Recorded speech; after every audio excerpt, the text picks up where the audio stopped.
네, 화면 보이시나요? 네, 잘 보입니다. 시작해 주시면 감사하겠습니다. 네, 안녕하세요. 저는 이번 주 산업분석 스터디에서 RWA 산업분석을 준비해온 권대련입니다. 그래서 내용이 좀 많긴 한데 최대한 빠르게 해보겠습니다. 그래서 일단 RWA에 대해서 설명을 하고 그다음에 유사금융 상품인 그러니까 부동산 RWA랑 유사금융 상품인 리츠, 그리고 RWA 산업 관련 주요 기업, 그리고 관련 암호화폐, 이 순서로 발표를 진행하겠습니다. 일단 RWA란 무엇인가? RWA는 Real World Asset을 줄인 말인데, 말 그대로 실물 자산을 뜻합니다. 근데 그 실물 자산을 온체인화 시켰다고 보시면 됩니다. 그래서 실물 자산을 토큰화, 블록체인 기술을 이용해서 토큰화한 게 RWA를 뜻하고, 토큰화할 수 있는 자산은 이 그림에 나와 있듯이 화폐도 되고요. 화폐를 온체인화 시키면 스테이블 코인이 되겠죠. 그리고 원자재, 그리고 주식, 탄소 배출권, 부동산, 예술품, 채권. 그러니까 이런 이론적으로는 가치를 가진 모든 자산은 토큰화 시킬 수 있습니다. 이거를 포괄적으로 다 RWA라고 부르는데, 보통 스테이블 코인은 포함하지 않기도 합니다. 그럼 토큰화를 하게 되면 이제 체인 위에서 거래를 할 수 있겠죠. 그래서 RWA 잠재력에 대한 내용인데, 이 그래프가 자산별로 프라이빗 마켓이랑 퍼블릭 마켓의 비중을 나타내는 겁니다. 그러니까 주식의 경우에는 퍼블릭 마켓이면 상장된 주식을 말한 거겠죠. 프라이빗 마켓이 비상장된 주식을 말한 건데, 이 퍼블릭 마켓보다 프라이빗 마켓이 4.5배 크고, 채권의 경우에 2.5배, 그리고 부동산의 경우에는 이 퍼블릭 마켓의 리츠를 말하는 것 같은데, 리츠 아니면 부동산 펀드를 말하겠죠. 그게 32배나 됩니다. 이 RWA는 이 프라이빗 마켓을 타겟팅했다라고 보시면 되고, 프라이빗 마켓에서 발생하는 비효율성을 어떻게 해결할 수 있는가, 그거를 살펴보겠습니다. 그래서 왜 RWA를 사용을 하냐 봅시다. 프라이빗 마켓이 얼마나 비효율적인지를 먼저 살펴봐야겠죠. 그래서 프라이빗 마켓에서 거래가 체결되는 과정을 살펴볼 건데, 일단 매수자가 브로커를 만납니다. 그다음에 계약 조건을 협상을 하고 듀 딜리전스라고 실사를 진행하게 되는데, 이 과정에서 계약 조건을 살펴보거나 아니면 자산 가치를 제대로 평가하고 그런 과정을 진행을 하게 되고요. 그 다음에 이제 계약을 체결하면서 소유권 이전을 진행하게 됩니다. 그러니까 이 과정을 보면 알겠지만 굉장히 시간이 많이 들고 비용도 많이 들겠죠. 브로커도 있어야 되고. 네. 그래서 이 프라이빗 시장은 굉장히 비효율적인 마켓이라고 보시면 됩니다. 네. 그래서 부동산을 예시로 제가 앞으로 계속 들 건데, 부동산을 예시로 들면 부동산은 프라이빗 시장이 비효율적이기 때문에 사실 일반인은 투자 목적으로 부동산을 사려고 생각도 하지 않고 있죠. 네. RWA의 장점에 대해서 보겠습니다. 크게 네 가지: 유동성, 투명성, 접근성, 그리고 운영 비용 감소, 이렇게 네 가지가 있습니다. 먼저 유동성을 보면 프라이빗 마켓이랑 비교를 할 건데, 프라이빗 마켓의 가장 큰 문제점은 수요랑 공급이 활발하지 않다는 겁니다. 그러니까 매도자가 원할 때 못 사고 원할 때 못 팔고, 그렇기 때문에 약간 좋은 투자 요건이 있더라도 그런 조건을 가진 자산이 많음에도 불구하고 투자를 못하는 경우가 많이 생기겠죠. 그런 상황이 다 비효율적인 상황이 되는 건데, 이 RWA 시장이 활성화가 되면 글로벌에서 투자자가 유입이 되고, 그리고 24시간 거래가 가능하기 때문에 유동성이 아주 높다고 볼 수 있습니다. 그 다음에 투명성은 이제 블록체인에 다 기록이 되기 때문에 투명하다라고 볼 수 있겠죠. 그 다음에 접근성. 네, RWA는 거래소에서 거래가 된다고 하면 24시간 거래가 되고 누구나 그 자산의 정보에 대한 것도 이제 블록체인으로 그 접근을 할 수 있겠죠. 그래서 원래 부동산 같은 경우에는 뭐 직접 그 지역에 찾아가서 뭐 어떤 매물이 있고 뭐 매물의 조건이 뭐고 그런 거를 직접 찾아가서 중개인을 통해서 알아봤어야 했는데 또 다 온라인으로 할 수 있습니다. 그다음에 운영 비용 감소는 네, 아까 프라이빗 마켓의 비효율성에서 봤듯이 그 과정에서 발생하는 모든 운영 비용이 감소하게 됩니다. 대신에 이제 가스비 아니면 뭐 스마트 컨트랙트 뭐 개발 비용 뭐 이런 비용들은 발생할 수 있겠죠. 하지만 상대적으로 엄청 저렴하다고 볼 수 있습니다. 그래서 아까 RWA 취급 자산을 설명을 하긴 했는데 그게 부동산, 채권, 금, 예술품 뿐만 아니라 이 특허권, 저작권 같은 지적 재산권도 취급 자산이 될 수 있습니다.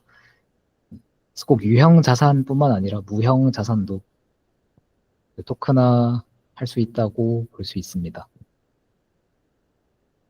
네, 그래서 RWA 작동 방식을 보겠습니다. 네, 이 그림은 굉장히 단순화시킨 작동 방식인데 일단 자산 선택을 합니다. 그 다음에 이제 이 자산이 얼마의 가치를 가지는지 평가를 하겠죠. 평가를 하면서 이제 토큰을 얼마나 발행할지, 얼마로 발행할지 그거를 결정을 합니다. 그 다음에 이제 토큰을 발행하기 전에 법적 규제를 확인을 해야 됩니다. 실물 자산의 종류에 따라서 법적 규제가 다른데 뭐 네, 종류마다 다르기 때문에 잘 살펴봐야 되고요. 그 다음에 잘 살펴봤으면 이제 체인을 설정을 해야겠죠. 어떤 체인에서 토큰화 시킬 건지. 그래서 그 체인이랑 뭐 운용 방식인 뭐 프로토콜도 설정을 해줘야 됩니다. 그렇게 설정을 하고 이제 토큰화를 진행을 합니다. 그럼 토큰화를 진행을 하고 나면 이제 이 토큰의 가치가 실물 자산의 가치랑 연동이 되어야겠죠. 그 연동이 되어야 되기 때문에 그 외부의 정보를 체인에 가져오는 그 오라클이 필요합니다. 그래서 그 오라클에 대한 프로토콜도 설정을 해줘야 되고요. 네. 그렇게 토큰을 발행하고 배포를 하면 이제 소유권이 이전이 되겠죠. 그 소유권이 이전하는 거에 대한 계약 내용을 이제 스마트 컨트랙트에서 명시를 잘 해주어야 됩니다. 그다음에 이제 배포한다고 끝나는 게 아니라 이제 배당 및 소각에 대한 내용까지 결정을 해줘야 되는데요. 부동산 같은 경우에는 뭐 운용 수익을 배당한다라고 한다면 이제 그 배당하는 시점에 소유권을 가지고 있는 사람들에게 배당을 나눠서 줘야겠죠. 그런 배당에 대한 내용도 포함이 되어 있어야 되고, 그리고 마지막에 뭐 부동산을 매각한다거나 아니면 뭐 채권 같은 경우에는 만기가 되면 뭐 소각을 해야 되는 경우가 생길 수 있겠죠. 그래서 그럴 때는 토큰 소각에 대한 그런 내용도 다 포함이 되어야 됩니다. 네. 이게 RW의 작동 방식이었고, 그래서 이 부동산의 예시로 보면 위츠랑 굉장히 비슷한 거를 알 수 있습니다. 위츠가 뭐냐면 이제 그 부동산 투자 회사인데 투자자들이 자금을 모아서 설립한 부동산 투자 회사입니다. 그래서 그 부동산 투자 회사에서 부동산 포트폴리오를 구성해서 투자를 하고 그 운용 수익을 그 투자자들한테 그 배당을 해주는 그런 형태가 위츠인데 부동산 RWA랑 굉장히 비슷하죠. 근데 이 위츠보다도 부동산 RWA가 장점이 많습니다. 그걸 살펴볼 건데 일단 소유권 관점에서 보면 위츠는 이제 회사의 지분, 그 회사의 부동산 투자 회사의 주식을 소유하는 거기 때문에 간접적으로 여러 부동산의 분산된 포트폴리오를 소유한 게 됩니다. 네.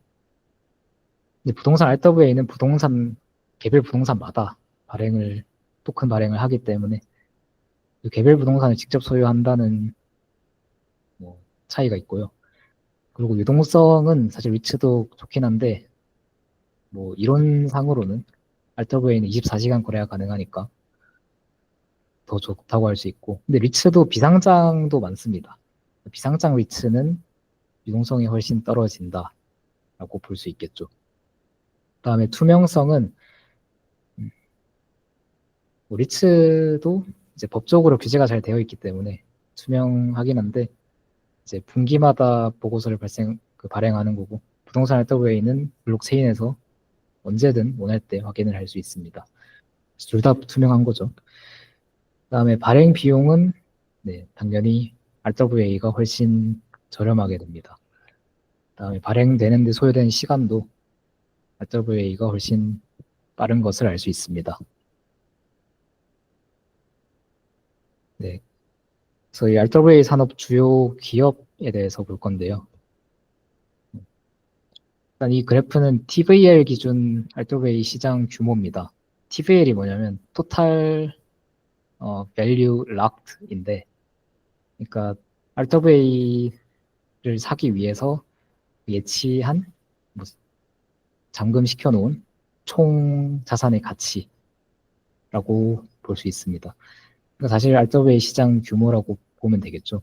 그게 오늘 기준으로 10.4빌리언 달러니까 104억 달러가 됩니다.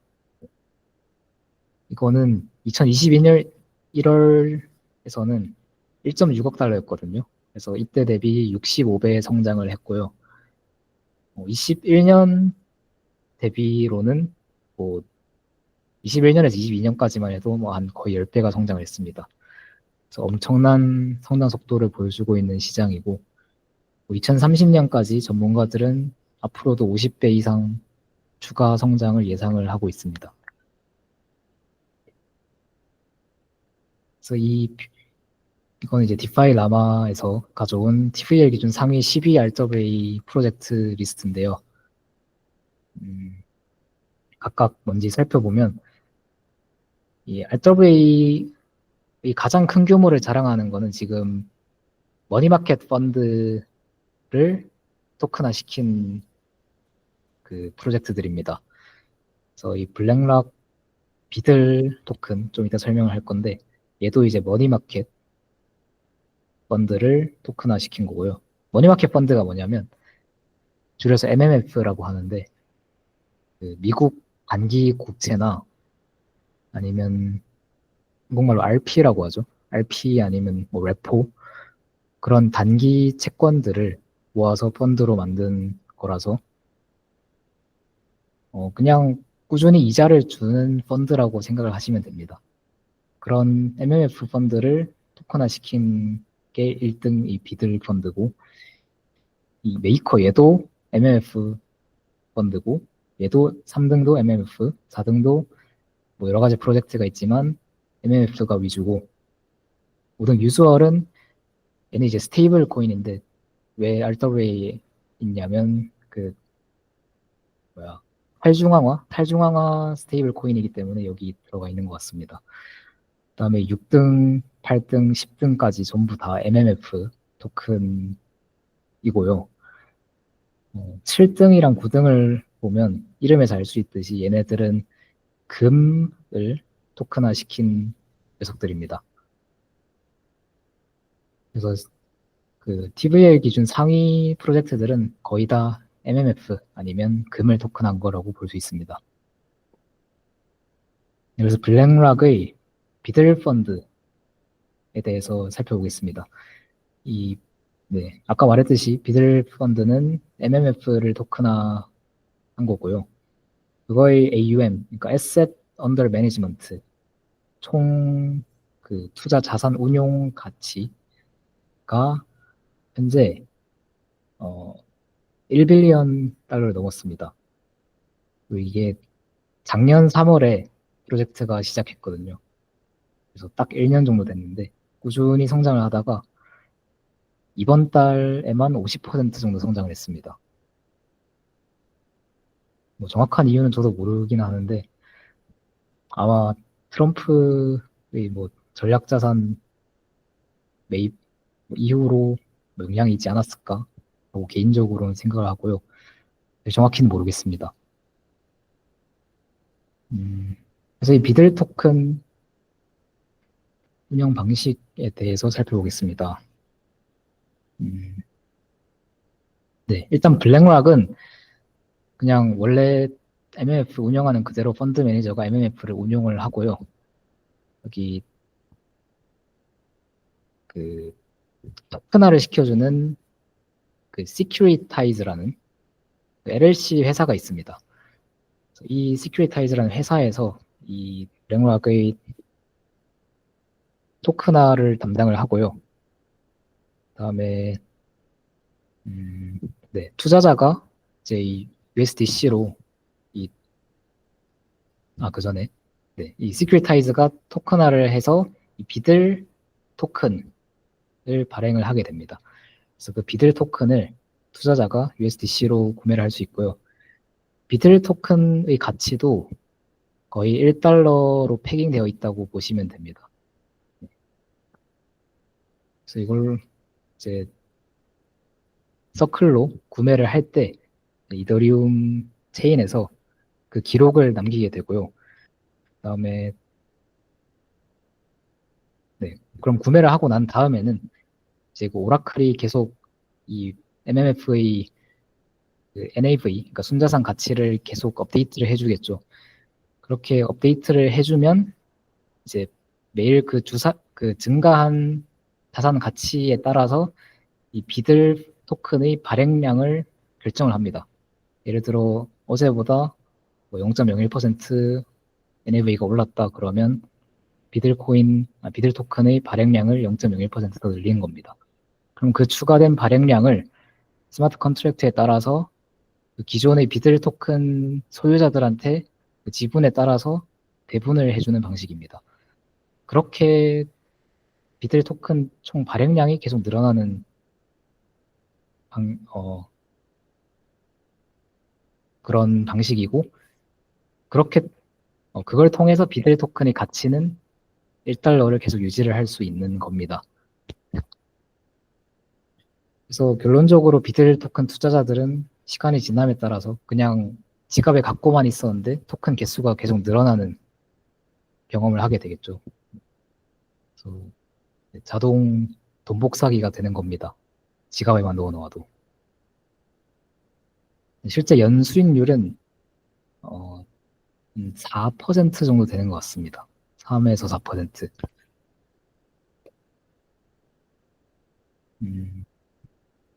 네, 그 다음에 살펴볼 회사는 프랭클린 템플턴인데요. 사실 이 회사도 MMF를 토큰화 시킨 벤지라는 토큰을 발행을 하고 그 펀드를 이제 FOBXX라고 부릅니다. 그래서 얘를 왜 갖고 왔냐면 이 회사가 최초로 그 그러니까 MMF를 토큰화 시킨 회사입니다. 그래서 현재 2순위 기준으로 8등을 하고 있고요. 네. 그래서 이 회사는 아까 블랙락은 그 이더리움 체인에 사용을 했는데 그래서 ERC20 체인에 사용을 합니다. 근데 프랭클린 템플턴은 그 스텔라 체인을 사용을 합니다. 그래서 이 회사 덕분에 스텔라 체인의 그 RWA 비중이 어느 정도 있고요. 네. 그 정도만 설명을 하고 넘어가겠습니다. 그리고 아까 설명을 안 했는데 그 블랙락이 이더리움 체인 기반이라고 했는데 이더리움만 있는 건 아닙니다. 체인이 5개 정도 지원을 하고요. 주력 체인이 이더리움이라고 보시면 됩니다. 다음 볼 회사는 이제 리얼티라는 회사인데요. 얘가 이제 부동산 RWA 산업 프로젝트를 진행하는 기업 중에선 가장 큰 기업입니다. 아까 TVL 기준으로 순위 탑 10에는 없었는데 14등 정도를 하고 있고요. 네. 그래서 어떤 식으로 홈페이지 들어가면 어떤 식으로 돼 있냐면 이 예시를 보면요. 미시간에 있는 이 주소에 있는 부동산인데 이 총 밸류는 이거고 토큰 하나당 $50 정도 됩니다. expected income 연 9% 정도 되는 거고요. 심지어 자산 부동산 가격 상승은 고려를 안 한 거죠. 네. 그래서 진짜 이만큼 줄진 모르겠지만 진짜라면 정말 매력적인 투자처라고 볼 수 있습니다. 그래서 리얼티는 현재 미국에서 7개 주에서 이 프로젝트를 진행하고 있고 최근에 2024년 최근에 이 파나마에서도 이 라이선스를 획득해서 이 알더웨이 프로젝트를 진행을 하고 있습니다. 현재까지 600개 이상의 그 부동산을 토큰화 시켰고요. 그래서 현재 TVL은 1억 3,400만 달러 정도 됩니다. 그러면 원화로 환산하면 한 2천억 정도 되겠죠. 그래서 아직 600개밖에 안 됐으니까 사업 초기라고 볼 수 있고요. 이 법적 규제가 풀림에 따라서 점점 더 사업을 확장해 나갈 것으로 예상이 됩니다. 그래서 리얼티 운영 방식을 간단하게 볼 건데, 네, 일단 리얼티가 부동산을 선정을 합니다. 그러면 얘를 바로 토큰화를 하는 게 아니라 일단 얘의 법적 소유권이 있어야 될 거잖아요. 법적 소유권을 다 투자자들이 나눠 갖는 게 아니라 법적 소유권은 LLC라는 법인, 그러니까 LLC가 유한 책임 회사죠. 네.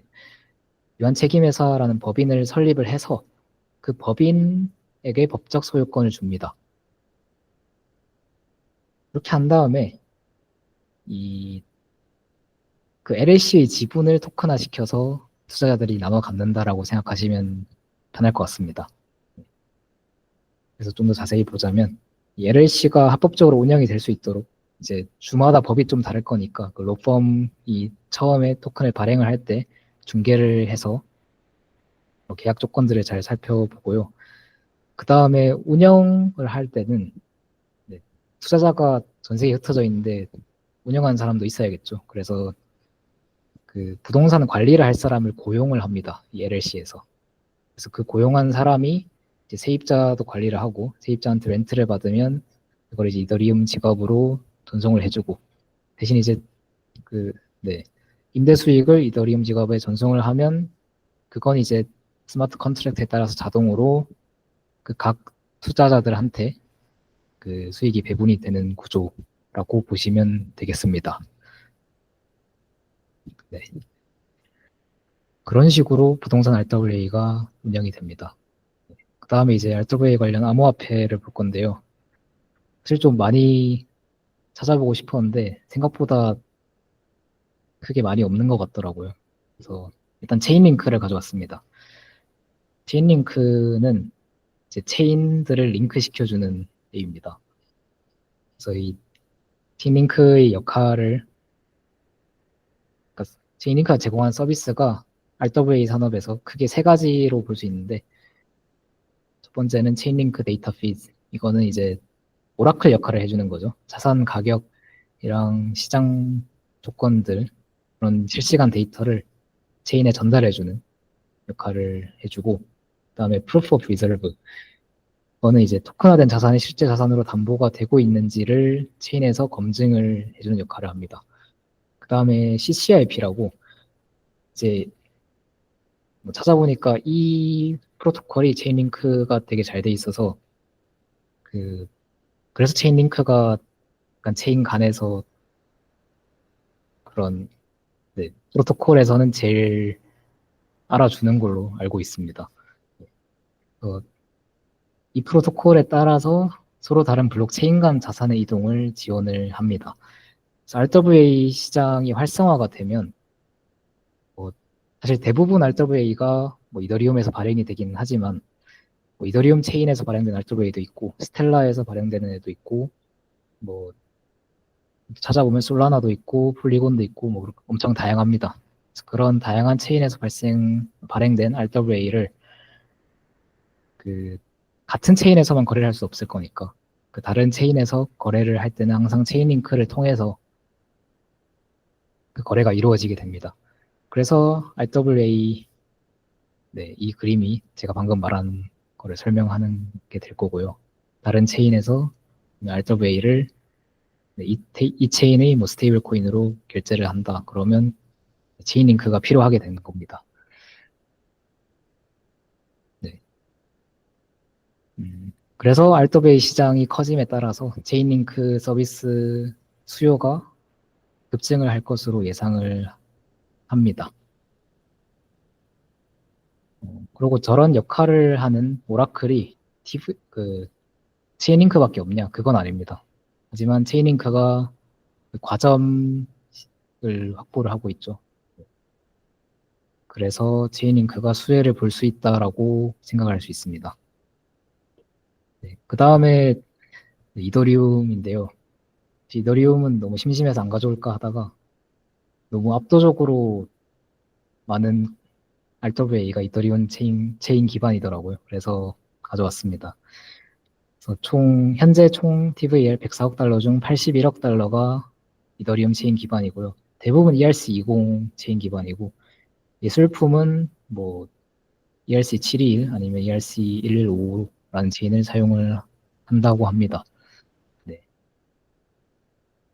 네, 그런데 이더리움 전체 그 서비스 규모에 비해서 이 RWA 시장은 아직 한없이 작습니다. 그래서 RWA 시장 때문에 이더리움을 투자한다 그거는 아닌 것 같습니다. 그 다음에 이제 짤막하게 그 RWA 관련 코인이라고 검색을 하면 온도 파이낸스가 많이 나와서 이것도 가져왔는데요. 이게 왜 화제가 됐냐면 온도 파이낸스가 일단 아까 보시면 이제 TVL 기준으로 상위 4등 프로젝트를 진행을 하고 있고 그다음에 그 블랙락이랑 프랭클린 템플턴 등 이런 주요 금융기관이 갖고 있는 RWA 산업에 전부 협업을 하고 있습니다. 그래서 이 화제가 되는 걸로 알고 있는데 근데 그 유통 물량 예정을 보니까 좀 많이 악랄하더라고요. 이게 작년부터 이미 한번 락업이 진행이 됐고, 언락이 진행이 됐고, 그 5년에 걸쳐서 매년 15에서 20%의 물량이 풀리게 됩니다. 그래서 한 번 이미 풀려서 현재 34%가 풀려 있고요. 그래서 앞으로 4년 동안 남은 66%의 물량이 풀리게 됩니다. 그래서 이 물량이 리스크가 커서 뭐 투자 매력이 있는지는 잘 모르겠습니다. 그리고 이 온도 토큰이 얘가 체인이 아니라 토큰인데 이 토큰을 보유하면 온도 파이낸스라는 플랫폼이 있어요. 그 플랫폼에서 뭐 거버넌스 뭐 관리할 때 뭐 사용을 한다고 하는데 이 RWA 시장이 커지면서 온도 가격이 상승할 요인이 있는지는 잘 모르겠습니다. 그렇게 조사를 해봤습니다. 네. 감사합니다.